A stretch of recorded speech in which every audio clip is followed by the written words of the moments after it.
Humans of the cardboard, we got the full reveal of the Valiant Smashers set for the TCG. We didn't know rarities and some of the reprints and stuff there, but we do actually get the official set getting opened by a bunch of the content creators. So now we kind of know every card in the set. We do not know 100% everything that is like a quarter century rare or collector's rares, but at least for right now we know what cards are in the set and at what base rarity, not the super high ones. But yeah, let's just zoom through it real quick. So starting off, you have a bunch of the memento cards.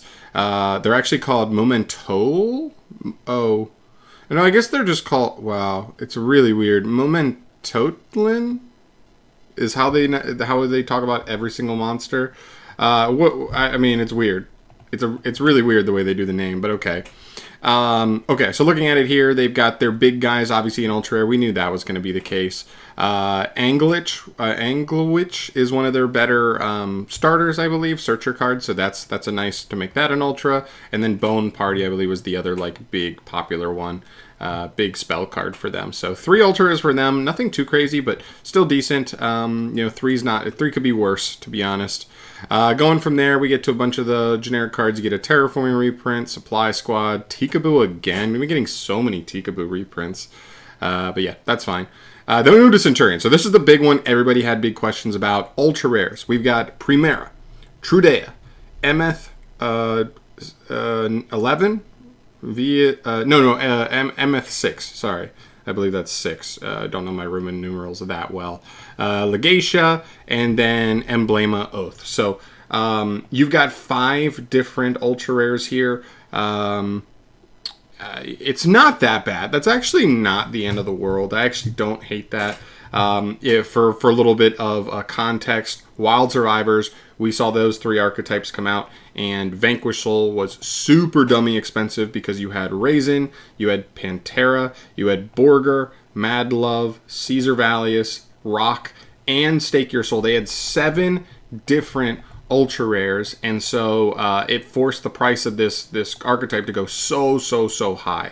It looks like they bounced this a little bit, not fully, but like if there's 3 Memento, 5 Centurion, like they could have done 4 and 4 and really spread it out evenly, but 5 and 3 is at least better than like 7. 7 was brutal. So hopefully this is a little more affordable than Vanquish Soul was out the gate.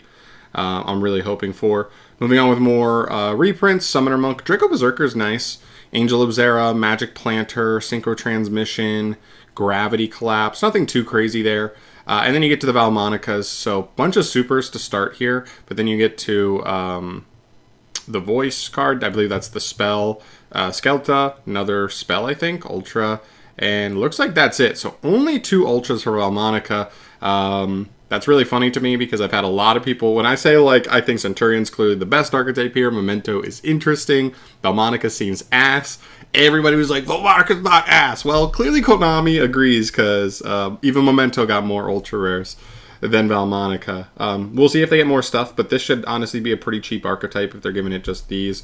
Honestly, I expect Memento to be 2, although there is a world where because it's based on reprinting old, like really classic old vanillas, that like that archetype holds a little bit more staying power, a little more, I don't want to say straight up like anime levels of like, you know, extra oomph pushed up like through the market, but I do think it could have a little more because of that, and every time they make new support for this archetype, it's going to be like an old classic vanilla, and that's going to get people hype kind of thing, but we'll obviously see as it goes. So 10 ultras as far as like the archetypal cards here, half of them coming from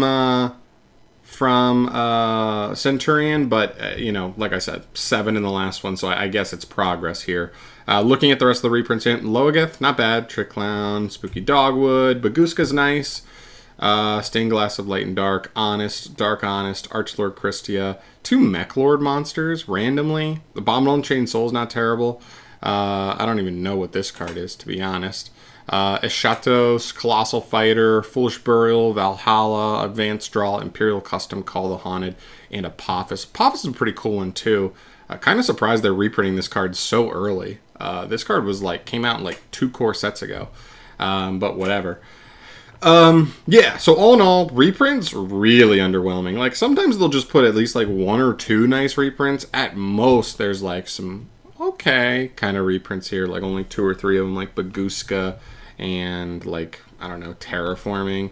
I guess like it really is not an amazing set in terms of reprints. Obviously, the set's based around the new archetypes.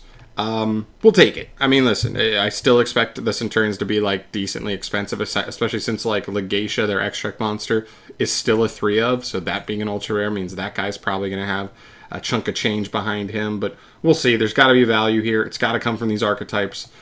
We'll see how high they end up going. But all in all, it's better than we saw with Valiant Smashers. So hopefully the price reflects that as well. But yep, just a quick overview of the Valiant Smashers deck list. Let me know your guys' thoughts down below on this stuff. What are you happy about? What are you sad about? Let me know what your expectations are and what you're looking for here. I'd love to hear that stuff down below. But I'm out of here. Thanks for watching. I'll see you guys in the next one. Peace.